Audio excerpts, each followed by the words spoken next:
About a month away from the release of Closure Continuation. Really wanted to see him live, but I guess I'll just go fuck myself, Steve. No love for Florida. So I think we'll celebrate with some of the most brutal riffage we've ever heard from Porcupine Tree. Since we did In Absentia, I've been really looking forward to this specific review, not just for the sonic brilliance, but for the awesome message of the warping minds of the youth with constant screen time. And this one was far ahead of its time. He's talking about MTV, but you could swap that out with TikTok or any of these other nonsense websites. A website that I mostly know it for all the middle-aged men that I know that like to watch potentially underage girls gyrate to vile music on. I'm still absolutely in love with the first album we did. Prodigal is still a 10 out of 10 for me, and that album was very intriguing, and this has a great concept too. Speaking of you giving Prodigal a 10 out of 10, yeah, we were expecting like Trains and Blackest Eyes to be fantastic. We were expecting Anesthetize to be fantastic. That is not even my favorite song from this album. Without further bovine excrement, I'm Darius King. I'm Metalhead. This is Fear of a Black Planet.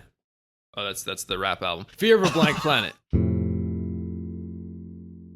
Steve's opening riff gives off this slightly eerie vibe that makes you think they might go atmospheric in the coming measures, but then Gavin comes in and gives it this rock-solid focus. Yeah, I love the strong acoustic start. I'm not a huge fan of the vocal mix at first with that distorted delivery because it's very hard to hear what he's saying. I think it fits the atmosphere, though, the direction of the way he wants the atmosphere to feel for the entire song. So that, I think, he nailed. Colin's fuzzy, distorted tone along with the dirty organ builds this thick wall of tension behind Gavin's masterful percussion, hammering out these rapid-fire flutters on the kick drum. Like I mentioned in the beginning, even though these lyrics are written from the perspective of the 2006 Kyle, you swap out the certain elements and not only does the message still hold, but it's more relevant than it was even back then. The takeover of social media, this was the year the iPhone came out. Think about how much has changed since then. But then Gavin tosses us directly into Steve's brutal wood chipper riff. The tone isn't as meaty as you'd expect for what Steve was going for. It's kind of Dimebag-ish, actually. It's these powerful classic metal riffs that I feel were the highlight of this record,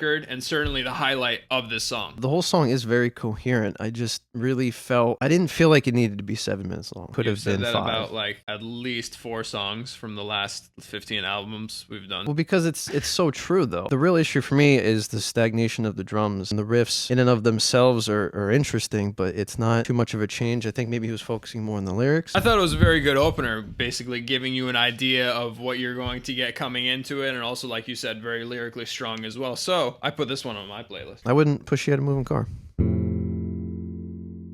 This bubbly, bouncy synth continues the similar theme tonally at parts of the album.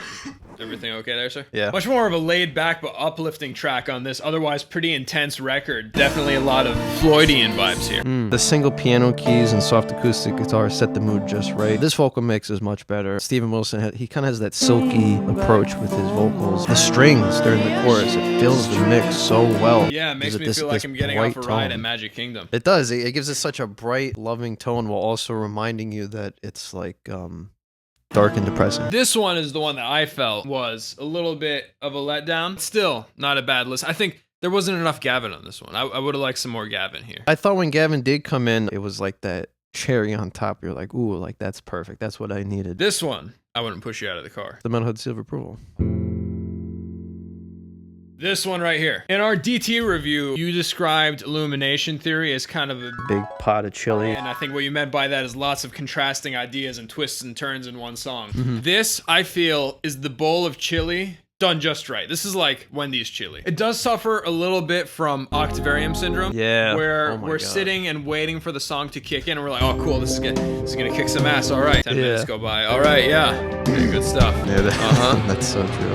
Yeah. Certainly doesn't put you to sleep, though, with plenty of subtle additions and sound effects and harmonies that he adds in slowly to kind of give it some diversity. Nonetheless, still an epic intro. Gavin following Steve's guitar rhythm with the toms and the xylophone build this anticipation. Again, the vocal mix is nice. Got that silk deliverance. The bass stays in the pocket very well. The transition into the heavier section is very nice. It's kind of incredible that you can hear personality through someone's playing. I heard this even before we did our In Absentia review, and I'm like, This is Alex Lifeson. And I Googled it, and sure enough, it's Alex Lifeson. Yeah, that's what I knew too. I was like, this is him, because he has that signature sound that people have come to know and love, especially us. Kind of even reminds me a little bit of his Limelight solo. And then boom, meshuggah shows up and we really get the party started. Well, obviously Steve trying to summon Satan turns it up a notch. I think Gavin's work in the background really gives this section the intensity that we hear. Only to be followed with a powerful hook that's brilliant sonically, but again carries the same message in a really clever way. COD Philosophy being a really cool double entendre for Call of Duty. The heavy sections had that good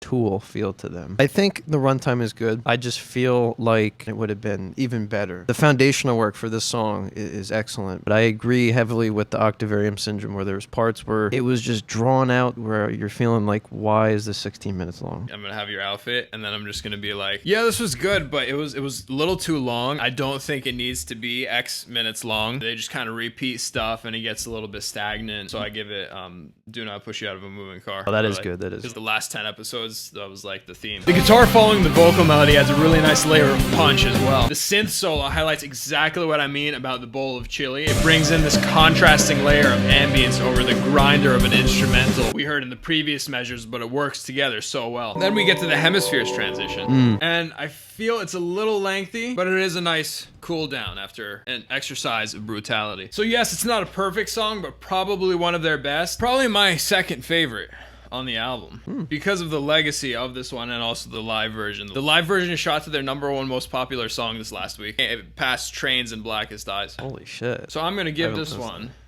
the nut button. Damn. I give this one the Metalhead Seal of Approval.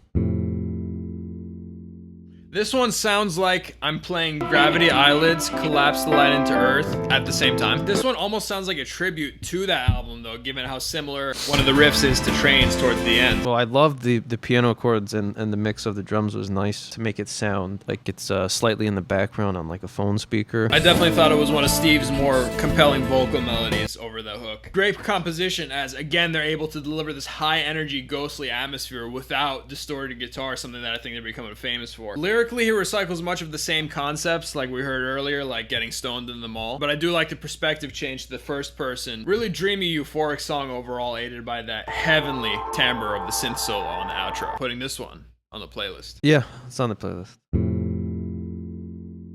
Oh, this is the one. This is your favorite? This is my favorite. Oh, man. Massive euphoric hook has to be the best on the album. Steve's smooth, ghostly vocals over the top of this lush but gritty metal instrumental, aided by none other than Mr. Robert Fripp of King Crimson fame. King Crimson, yep. Pure nut button. The intro was really well done with the synth alien type sound that follows with the ringing guitar and the bright bass tones. Work really well together. But the runtime is too long, no. right? No, it's too long, and No. it didn't need to be whatever many minutes, right? No. I thought I got it there. Not this one. I wasn't too crazy on the chorus. It kind of sounds like those early 2000s metal songs that are like very dramatic. Oh, some butt rock. crazy. Yeah, there's a little bit of butt rock in there. I'll give you that one. I think butt rock gets a bad rap though. It does. Then they let you down from it nicely too with the slowing instrumental, while Steve even kicks up the intensity in his voice. The drums though, when they changed up to keep you in tune with the song, that was perfect. Besides the drums, some of the riffs were just kind of elongated to a point where It didn't need to be that long. No. Yeah, it didn't need to be that long, and it was stagnant, and you lost interest, right? The clean melody is so infectious. You know that one that happens before you get your eyebrows singed off? This song, to me, is the pinnacle at every moment on this album. It has the best ambient sections, it has the most powerful riffs, best vocal performance, and the darkest, heaviest subject about that incident with the trains. Oh, trains and incident. Whoa. Porcupine Tree. With those two little girls that were Porcupine Tree fans back from 2005. And my favorite on the album, Nut Button. Wouldn't push you out of a moving car. They jumped in front of a train, both of them at the same time. Oh my god. That's why in the beginning they were talking about trains and iPods. That's brutal. Holy crap. This is that one that goes beep boop boop beep. No, you're thinking of the one that goes boop boop beep bop boop. Not my favorite synth tone that of course has to continue through the entire song. The way the synth and the bells follow the vocal, I thought that was nice. And the reverb on the drums set a really good tone. Not one of my favorites overall. It feels like the hook is missing a lot of that ambience that helped it along in earlier tracks. Even maybe swapping the acoustic for some electric, more grittiness would have given it a little bit more meat. Yeah, this one is good for the meme because it did not need to be 7 minutes long. Still brings a decent amount of energy, and the electric piano section was pretty nice. Car. Moving vehicle. Overall, Porcupine Tree delivers another classic. Even though I still feel like In Absentia is their best album, even over Deadwing, for the first time on one of their albums, there were a couple songs that I really didn't care for, like Sleep Together and My Ashes. But we get some of the band's biggest high points on this one as well. Gavin turns in possibly his signature performance on Anesthetize. Way Out of Here is probably in my top 3. The concept is not just terrific, but well executed as well. Definitely a step down from In Absentia. It's nothing extremely terrible. It's just that most of the songs just felt like a lot of the riffs. They didn't need to be that long. They didn't need to be that long. Some of the mix wasn't particularly the best, especially on the vocals. The synth and the strings were the most utilized instrument in the best way for this album. I also thought the inclusion of the guest musicians was really well executed as well. Alex delivering a great solo and Rob Fripp adding another dimension over Way Out of Here. Very excited for CC. Little nervous about Steve's anti-metal stance that he has now, but I did like the first couple singles. Oh, he has an anti-metal stance now? He just says he's bored of metal and wants to try something different. Well, it's good to see, growth or change, but yeah, if it's envy of none change, then we're in trouble. Playlist is getting longer today. I wouldn't push you out of a moving car. Yeah, yes. you don't have to worry about not wearing a seatbelt. That's like the signature metal head score.